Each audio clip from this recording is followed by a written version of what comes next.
செழிப்பை வழங்கும் மீன்குளத்தி பகவதி அம்மன் பற்றி தெரியுமா?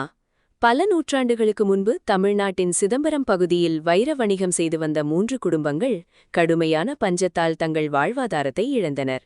வாழ்க்கையை மீண்டும் அமைத்துக் கொள்ள அவர்கள் புதிய இடம் தேடி புறப்பட்டனர். புறப்படுவதற்கு முன் அவர்கள் தங்கள் குலதெய்வமான மதுரை மீனாட்சி அம்மன் கோவில் சென்று அம்மனை வழிபட்டனர்.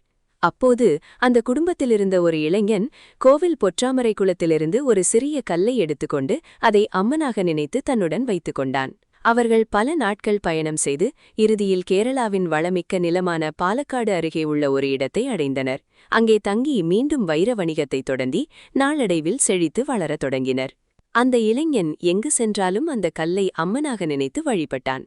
அதிக தொலைவில் இருக்கும் ஊர்களுக்கு செல்ல வேண்டியிருந்தால் மதுரை மீனாட்சி அம்மன் கோவிலுக்கு நேரடியாக சென்று வழிபட்ட பிறகு வணிகத்துக்கு செல்வது என்பதை வழக்கமாக்கிக் கொண்டிருந்தார். இந்நிலையில் ஒருநாள் அவர் வணிகத்துக்காக தொலைவில் உள்ள வெளியூர் ஒன்றுக்கு செல்ல வேண்டியிருந்தது. அவர் வணிகத்துக்கு தேவையான பொருட்களை ஒரு மூட்டையாக கட்டி எடுத்துக்கொண்டு கையில் பனை ஓலைக்குடையொன்றையும் பிடித்துக்கொண்டு மதுரை மீனாட்சி அம்மன் கோவிலுக்கு செல்வதற்காக புறப்பட்டார். செல்லும் வழியில் ஊருக்கு வெளியிலிருந்த குளம் ஒன்றில் நீராடிவிட்டு செல்ல விரும்பிய அவர் பனை ஓலைக்குடையை விரித்து வைத்து அதன் கீழ் அவர் கொண்டு வந்திருந்த மூட்டையையும் இறக்கி வைத்துவிட்டு குளத்தில் இறங்கி நீராடிக் கொண்டிருந்தார். நீராடிக் கொண்டிருந்தபோது வயதான பிறகு நான் மீண்டும் மதுரைக்கு சென்று அம்மனை வழிபட முடியுமா என்ற கவலை அவன் மனதில் எழுந்தது. அந்த கவலையுடனேயே நீராடிவிட்டு கரைக்கு திரும்பி குளக்கரையில் அவர் வைத்திருந்த மூட்டையையும் குடையையும் எடுக்க முயன்றார். அவர் பலமுறை முயற்சித்தும் அதை எடுக்க முடியவில்லை. அங்கு மாடு மேய்த்து கொண்டிருந்த 2 சிறுவர்களை அழைத்து அங்கிருக்கும் குடையையும் மூட்டையையும் பார்த்து கொள்ளும்படி சொல்லிவிட்டு வீட்டுக்கு சென்று குடும்பத்தினர்களை அழைத்து கொண்டு திரும்பினார். அவர்களாலும் அவைகளை எடுக்க முடியவில்லை.